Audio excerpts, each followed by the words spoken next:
Assalamualaikum warahmatullahi wabarakatuh. Selamat pagi anak-anak. Bagaimana kabar kalian hari ini? Alhamdulillah, luar biasa. Allahu Akbar. Yes, pinter. Hari ini Ustazah Nisa akan berbagi cerita tentang Maryam. Nah, Maryam itu adalah ibu dari Nabi Isa. Siapa di sini yang mau mendengarkan cerita tentang Maryam? Coba angkat tangan. Saya Ustazah. Pinter. Nah, Maryam itu memiliki ibu yang bernama Hannah. Siapa anak-anak? Hannah. Dan ayahnya bernama Imron. Nah, sebelum Maryam lahir, Ibu Hana dan ayah Imron bernadar anak-anak. Bernadar itu berjanji kepada Allah bahwasanya apabila mereka memiliki anak, mereka akan menyerahkan anaknya kepada orang apa? Orang yang baik, orang yang soleh, dan orang yang memiliki banyak ilmu. Nah, dan orang yang berbakti kepada Allah. Nah, karena mereka bernazar, akhirnya mereka akan memiliki anak. Nah, Ibu Hana hamil anak-anak. Hamil. Nah, saat Ibu Hana hamil, Ibu Hana akan melahirkan ayahnya yang bernama Imron. Ayahnya Maryam meninggal anak-anak. Nah, jadi Ibu Hana melahirkan sendiri. Ibu Hana melahirkan Maryam sendirian. Nah, saat Maryam lahir, oe, oe, oe, ya, Maryam tidak memiliki ayah. Jadi Maryam itu saat lahir, Maryam apa anak-anak? Yatim, tidak memiliki ayah. Nah, saat itu karena Maria masih bayi, Maria belum mengerti apa-apa. Akhirnya Maria masih diasuh oleh Ibu Hana sampai Maryam berusia berapa? 5 tahun. Maryam sudah mengerti, nggih, seperti anak-anak sudah mengerti. Nah, saat Maryam berusia 5 tahun sudah mengerti. Nah, Maryam diserahkan kepada siapa? Nabi Zakaria. Nabi Zakaria nggih.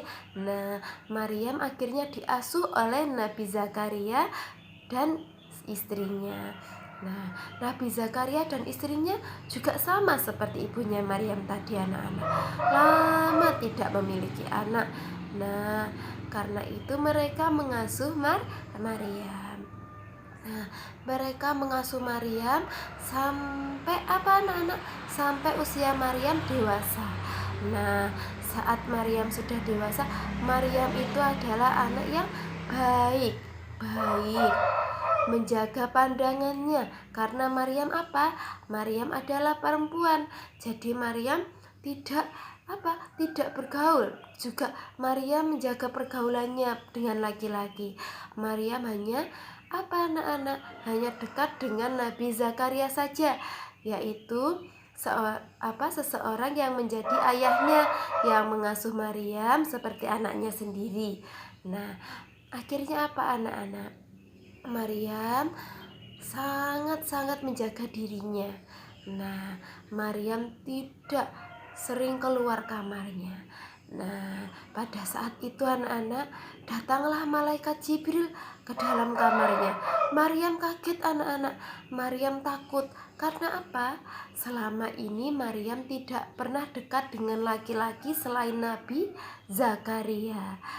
Ya, Nabi Zakaria sebagai ayahnya tidak pernah dekat dengan laki-laki. Nah, malaikat Jibril berkata, "Aku malaikat Jibril diutus oleh Allah." Nah, karena Maryam tadi menjaga pergaulannya, Maryam selalu berdoa kepada Allah. Maryam diberikan apa? Diberikan makanan anak-anak oleh malaikat Jibril. Diberikan makanan, ada buah-buahan. Nah, di situ banyak sekali makanannya di kamar. Nah, pada suatu saat Nabi Zakaria masuk ke kamarnya Maryam. Nabi Zakaria kaget, anak-anak. Masya Allah, kenapa banyak sekali buah-buahan? Kenapa banyak sekali makanan di kamarmu? Maryam berkata kepada Nabi Zakaria bahwasanya Allah akan memberikan apapun kepada orang-orang yang dikehendakinya. Nah, Nabi Zakaria akhirnya apa? Nabi Zakaria akhirnya tetap berusaha berdoa kepada Allah, anak-anak, agar dikaruniai seorang anak. Karena apa? Melihat Maryam diberikan apa tadi? Makanan oleh Allah. Nah, tidak terkecuali Nabi Zakaria. Apabila Nabi Zakaria terus berdoa kepada Allah, Nabi Zakaria terus taat kepada Allah, insya Allah akan diberikan anak. Nah, pada suatu saat malaikat Jibril datang lagi ke kamarnya Maryam, anak-anak. Nah, ke kamarnya Maryam, malaikat Jibril berbicara kepada Maryam bahwasanya malaikat Jibril diutus oleh Allah akan memberikan anak kepada Maryam. Nah, pada saat itu Maryam takut, anak-anak. Maryam menolak, anak-anak. Karena apa? Maryam tidak memiliki suami. Jadi Maryam masih muda, belum memiliki suami. Maryam takut bahwasanya akan dihina oleh orang-orang, akan difitnah oleh orang-orang, karena Maryam akan melahirkan anak tanpa seorang suami. Nah, malaikat Jibril tetap meyakinkan Maryam bahwasanya apa, anak-anak? Anak yang akan dikandungnya, anak yang akan dilahirkannya tersebut akan apa? Akan diangkat menjadi nabi. Jadi anak itu adalah anak yang solih, anak yang baik. Nah, anak yang akan berbakti kepada Allah. Nah, akhirnya Maryam mau, anak-anak. Nah, ditiupkanlah ruh itu ke dalam perut Maryam. Nah, semakin lama, anak-anak, perut Maryam semakin membesar. Maryam tidak keluar kamar. Kemudian Nabi Zakaria kaget, anak-anak. Loh, Masya Allah, kenapa Maryam bisa hamil? Padahal Maryam menjaga pergaulannya, menjaga dirinya dari seorang laki-laki. Tapi kenapa Maryam bisa hamil? Nah, Maryam menjelaskan kepada Nabi Zakaria bahwasanya apa, anak-anak? Allah bisa menciptakan Nabi Adam dan Ibu Hawa tanpa seorang ayah dan ibu. Maryam juga berkata bahwasanya Allah juga bisa menciptakan seorang anak tanpa ayah. Nah, kemudian Nabi Zakaria apa? Nabi Zakaria percaya sama Maryam karena Maryam itu adalah anak yang baik. Nah, karena itu jadi Nabi Zakaria percaya. Akan tetapi Maryam tetap takut, anak-anak. Tetap takut bahwasanya akan difitnah oleh orang-orang di luar sana kalau Maryam itu hamil tanpa suami. Maryam itu berzina. Nah, kemudian saat Maryam itu sudah hamil besar, perutnya sudah membesar, Maryam pergi, anak-anak, pergi jauh sekali. Nah, saat Maryam sudah lelah sekali, Maryam akan melahirkan, anak-anak. Maryam lelah sekali, akhirnya Maryam bersandar di bawah pohon kurma. Di mana? Di bawah pohon kurma. Nah, dan saat itu Maryam lelah sekali dan sakit sekali perutnya, anak-anak, karena mau melahirkan. Datanglah malaikat Jibril kembali, datang pada Maryam bahwasanya Allah menciptakan segalanya yang bisa dimakan. Nah, akhirnya malaikat Jibril memerintah Maryam untuk menggoyang-goyangkan, digoyang-goyangkan pohon kurmanya, anak-anak, agar apa? Kurmanya yang sudah masak, sudah matang jatuh dan dimakan oleh Maryam. Nah, saat itu Maryam menggoyang-goyangkan dengan tubuh yang sangat lemah sekali karena mau melahirkan. digoyang-goyangkan ke kanan, ke kiri, ke depan dan ke belakang. Akhirnya jatuhlah buah kurma.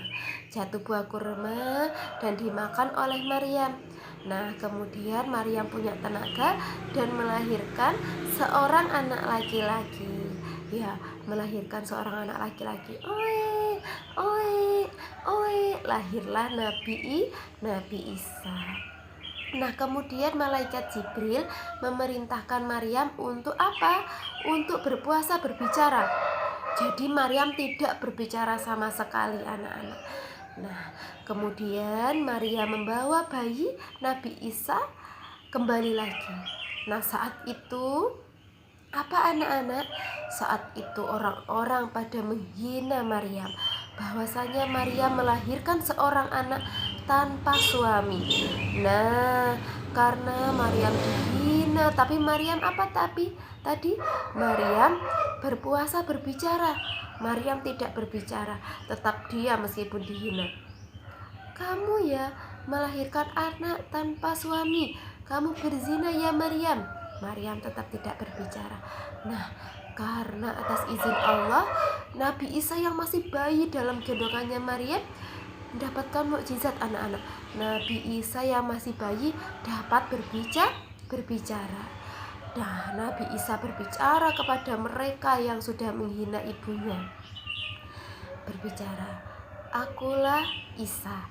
Nah, aku lahir tanpa seorang ayah. Allah menciptakan Nabi Adam dan Ibu Hawa tanpa seorang ayah dan ibu. Maka Allah bisa menciptakan aku tanpa seorang ayah. Nah, akhirnya karena Nabi Isa tadi berbicara, semua orang percaya, anak-anak. Nah, Nabi Isa mendapatkan apa tadi? Dapat berbicara saat masih bayi. Nah, terus juga apa lagi, anak-anak? Nabi Isa juga bisa mengobati apa? Kudis gatal-gatal. Nah, itu tadi. Nabi Isa juga apa? Diturunkan kitab yang bernama Injil. Coba anak-anak sudah hafal toh kitab-kitab Allah? Kita bernyanyi bersama ya. Oke, 1, 2, 3. Zabur diturunkan kepada Nabi Daud, Taurat diturunkan kepada Nabi Musa, Injil diturunkan kepada Nabi Isa, Al-Quran diturunkan kepada Nabi Muhammad. Itulah 4 kitab suci yang diturunkan oleh Allah. Itulah 4 kitab suci yang harus kita imani. Jempol 2. Yes. Nah, anak-anak hebat, anak-anak solih, itu tadi cerita tentang Maryam dan Nabi Isa. Nanti anak-anak yang sudah mendengarkan dan melihat cerita Nabi Isa tadi, anak-anak diingat-ingat, nanti saat ditanya oleh ayah dan bunda, anak-anak bisa menjawab. Nah, anak-anak tetap jaga kesehatan di rumah ya. Tetap jaga kesehatan, tetap menjaga apa? Menjaga diri agar anak-anak tetap sehat, jauh dari segala penyakit. Nah, akhirul kalam, Ustazah akhirin nggih. Wassalamualaikum warahmatullahi wabarakatuh.